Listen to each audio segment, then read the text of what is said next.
Vous cherchez des réponses sur la chlordécone? Vous êtes au bon endroit? Ce web documentaire de 10 chapitres vous propose un état des lieux des recherches menées sur la pollution à la chlordécone et de l'accompagnement des professionnels et des autoconsommateurs pour réduire l'exposition de la population à la chlordécone.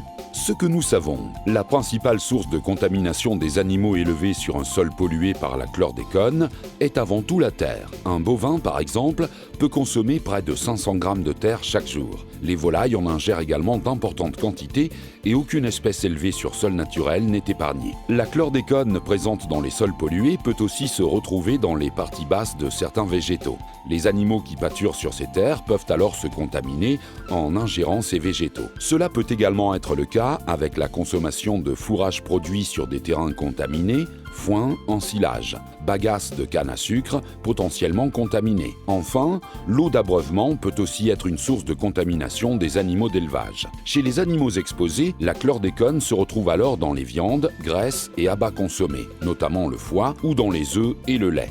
Afin de protéger la population, un dispositif de contrôle a été mis en place dans les abattoirs de Martinique pour mesurer la teneur en chlordécone de toutes les viandes. Des analyses sont pratiquées et permettent d'éliminer les carcasses non conformes. Les œufs et le lait sont aussi contrôlés. Bonne nouvelle, pour les élevages hors sol d'œufs, volailles et porcins nourris à base d'aliments importés, aucune contamination par la chlordécone n'est possible. Ils constituent la presque totalité de la production locale mise sur le marché.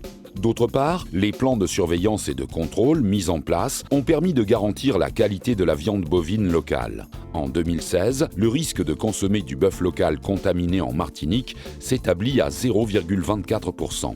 Ce bon résultat est avant tout celui des éleveurs. Ils sont accompagnés par le groupement de défense sanitaire de Martinique afin de réaliser un diagnostic de leur élevage et trouver des solutions pour réduire l'exposition de leur cheptel à la chlordécone. Les ruminants sont rendus propres à la consommation après 6 à 8 mois minimum, dès lors qu'ils n'ingèrent plus de chlordécone. Un important programme d'appui aux élevages impactés est en cours, financé par le plan chlordécone. Cependant, une étude de l'Agence nationale de santé démontre que les foies de bovins sont plus contaminés que les carcasses. Ils font donc l'objet d'une procédure spécifique de gestion et d'élimination.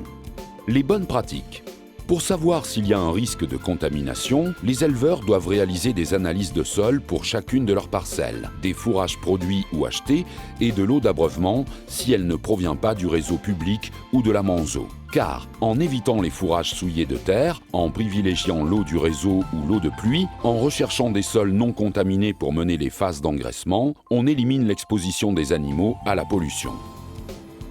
Pour en savoir plus encore sur la chlordécone, restez connectés.